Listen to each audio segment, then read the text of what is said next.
So I've been playing a lot of Marvel Rivals lately, and honestly, this game has to be one of the best character rosters I've seen in a hero shooter in a long time. When I first heard about Marvel Rivals, I didn't expect much. I thought it was just gonna be another hero shooter cash grab, flashy trailer, bland gameplay. But I was wrong. They actually made a quality product. Every character has real personality.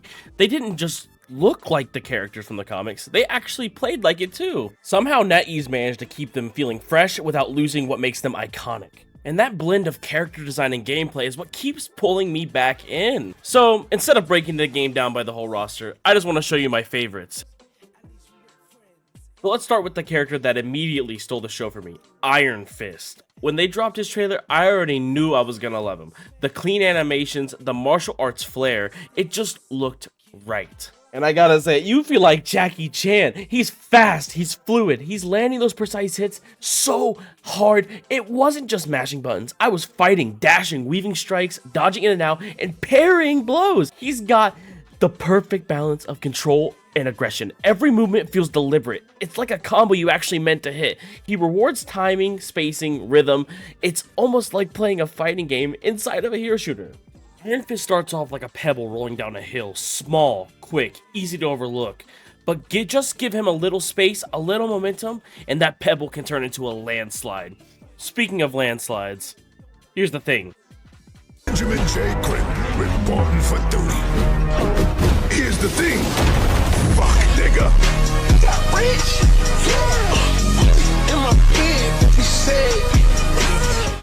Benjamin J. Grimm. When I first picked up the thing, I didn't really get him.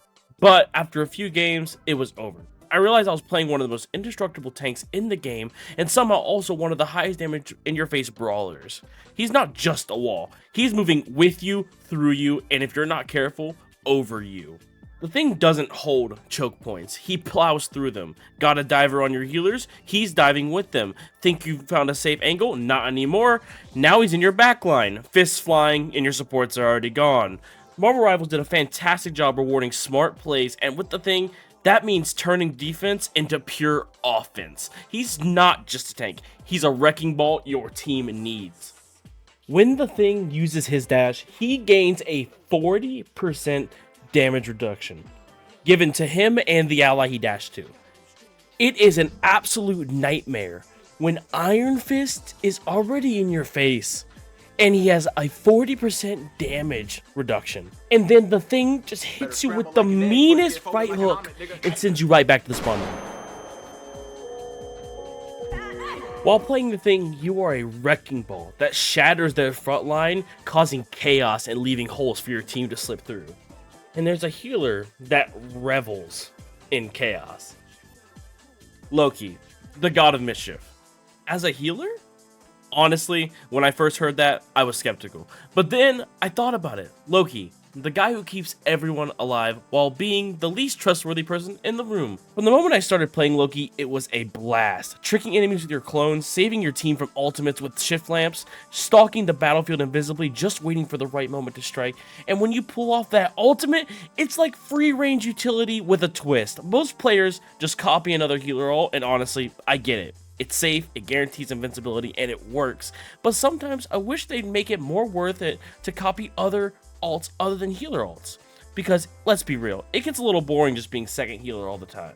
So after running around as Loki, dodging, cloning, juking ultimates, you might start craving a little more presence. That's where Adam Warlock comes in. You're trading trickery for pressure, swapping utility for raw power. He might not be as sneaky or as slippery as Loki, but Adam Warlock brings presence. One wrong move around him and he can delete half the squishy cast, and that's what makes him scary. His healing, solid. His damage, that's where he shines. And his full team res is not always game changing, but when it hits right, it's unforgettable.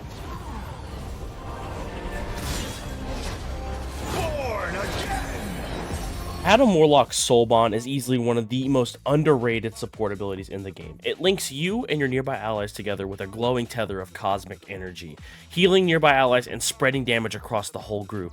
You basically share the load of damage, making everyone near invincible. Adam Warlock is a monster against divers. His healing, his pressure, his survivability, he can shut down most threats before they even get close. But there's one character who still finds a way to break through all that. Spider-Man. Spider-Man is one of those characters where, honestly, nothing matters but the pick. He's not just a fun character to play, he's a game changer. The moment you load into the match, the entire dynamic shifts, and suddenly it's about picking the right moment, getting the right angle, and making sure you don't miss. Spider-Man's ability to swing in and instantly take someone out, especially squishier targets, means that no one is ever truly safe. His mobility is off the charts, and if you're not on your toes, he'll be in your backline before you can blink, making sure your healer doesn't get a chance to breathe. A well-timed swing can turn the tide of a fight in the blink of an eye, and when a Spider-Man is on point, you can bet your backline will be in for a tough time. When there's a good Spider-Man on the field, it turns into a survival horror game for your backline. You blink, and your supports are gone. But if there was a character who could keep up in this chaos, who can dive just as hard and protect just as fast and cause just as much panic, it'd be Mr. Fantastic. Now, here's the thing. Mr. Fantastic isn't even classified as a tank. He's in the duelist category, DPS. But the way he plays, he feels like an off-tank. Well, he is an off-tank. You've got a guy who can take insane amounts of damage, close the gap, and peel for supports, and then turn around and delete squishies, all while stretching across the map like he's got a VIP pass to every fight. It's like he's everywhere and nowhere at the same time, while also taking so much damage that there's no way you're not going to be at the top damage blocked. First, he's squishy. Without elasticity, he doesn't have much HP, and his damage isn't anything to write home about. But that's the trade-off. Early on, he's got mobility, utility, and the freedom to take fights on his terms. He's grabbing enemies, leaping into action, shielding teammates. It's all set up. But once that elasticity bar fills, ooh, you better run for the hills, because he's on his way. He trades all of his mobility and utility for power and health. In 1 second, he's low on HP, defenseless. The other second, he's curb stomping you in the pavement. Being able to turn around a fight so well is one of my favorite parts about him. He's one of the most self-sufficient characters in the game and the most flexible, literally and mechanically. Whether he's in the front lines or diving the enemy or peeling for your supports, Mr. Fantastic is everywhere. He may start out bendy, but when the pressure's on, he becomes a brick wall with fists. But for every backline diver, there's a boogeyman. We need to talk about Namor. And I say this with love in my heart and salt in my veins, because this guy sucks the joy out of every match like it's his full-time job. You're zipping around, diving the backline, trying to live your best high mobility fantasy, and suddenly you're face to face with an auto-lock squid that has no business dealing that much damage, taking your entire kit like it's a mosquito bite. He's not broken. He may be a little strong. He's just annoying, like aggressively, soul-crushingly annoying. His entire job is to make sure you don't have fun. Just having fun with off limits in Mister's house. Nigga, did I just catch you having fun? And here's the thing, he's good at it.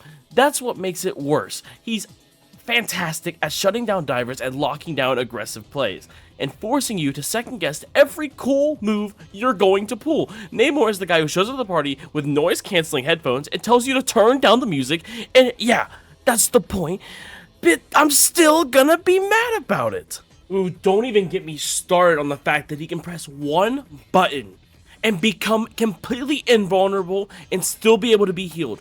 You could be on top of him, doing anything to him, and he just presses one button that you have to now run away because his team's just gonna kill you while you stare at him in his big bubble. Alright, I'm done ranting about Namor. Like it or not, he does his job, and a little too well if you ask me. But yeah, that's just some of my favorite characters in Marvel Rivals. I could genuinely talk about this roster forever. Every character is packed with so much detail and personality, and it's just a blast diving into them. Let me know if you want more. I've got plenty more to say. Thanks for making it to the end of my first video. Remember to like and subscribe, and hey, this is just the beginning.